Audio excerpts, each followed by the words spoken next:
हौजिक लेरिबा लेबाके फिल्म मसे मुन्ना येंगुरगदि काकिस्टोक्रेसी हाइबा फिल्म दुगो चप मानरे सिसियान फोरम पीस कमिटी ना चचरीबा तेगबांग खोंगसद से इथम मोइरांग पुरेंदनी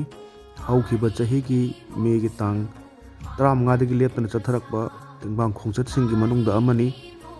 नुमित हुमनी फावबा चंगदना लोइसनबा याबा लाना से था 10 हेना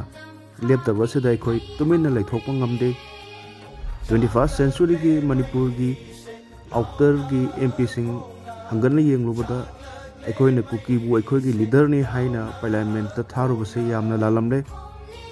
जोमी यूनिफिकेशन मूवमेंट की लीडर फावबा MP ओइना थारुबगे महैनिंग से अखोइना लान ओइना फंगलिबा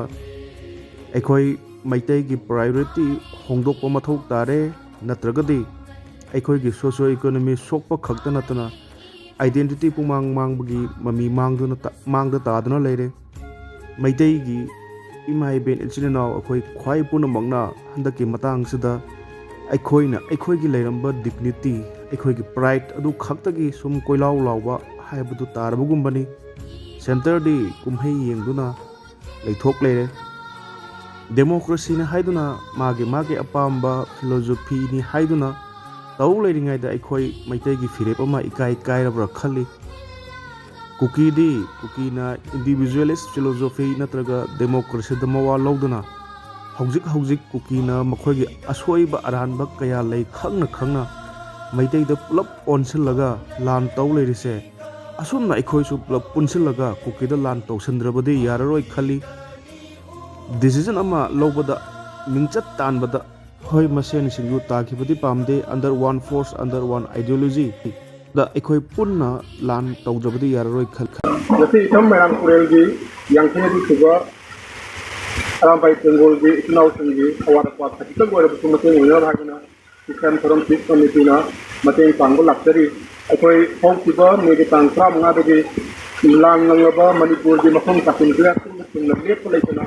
अंगम अरे पुथोक्तरगा मतें पांगबे ममिंग कर लाक्चरी अखोइना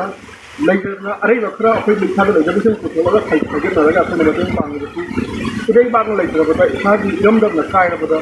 अखोइद लेगो लमसिंगुना दोंगनानि अदुना अखोइद लेजबसिन खोंगतचरगा अखोइना अंगम मतें पांगो लाक्चबनी अखोइना पांगजबै खोंगजत सिदैदा नुंसिबिदना कनागुमा खरना मतें पांगबिरकबसु यावी अदुमा मतें पांगबिरकबसिंदुबसु सिसान फोरम पीस कमिटी के माइकैदगे अवांगबा थापते इकाय खुमनबो लोयना अखोइगे तौबिमन खमगुचरी हौजिक लेरिबा लेबाके फिल्म मसे मुन्ना येंगुरगदि काकिस्टोक्रेसी हाइबा फिल्म दुगो चप मानरे करि सिगुम्बा फिल्म से लाखपसिददि इमुंग खुदिमक अखोइ लान की तैयारी तौदब यादव फिल्म लाक्ले इमुंग खुदिम खुलाई थमदब यादव फिल्म लाक्ले अखोइना कयाम कुइना सिगुम्बा अवाना मैसाज खागिगनी 1967 दगी होरगा मणिपुर रिप्रेजेंट तौननबा कुकी की म्यूजिक अखोइना MP ओइना रिप्रेजेंटेटिव थारुबदा 3 लाख थागिबदो मदुगी मही ओइना सिंगल लंबी सिंगदि कैलाश थादना नुंगाइबा ओइरमले मणिपुर थुगादे प्लान मखोइना लेपन यातन लरमले हारिबो सिंग सिबु थेंगनाबा होनबा आराबाइ तेंगु लोरिबो थौदांगसे सिसान फोरम पीस कमिटी के माइकैदगी अमुक हनसु थागर फोंदोकचरी माइ पाकना संसनबिउ अखोइना खैगि दमुक्ता लेपली अखोइ मैतै मसासिंग तुमिना लेथोकपा याद्रे अखोइगी इरमदम मीना मुनगिदोरे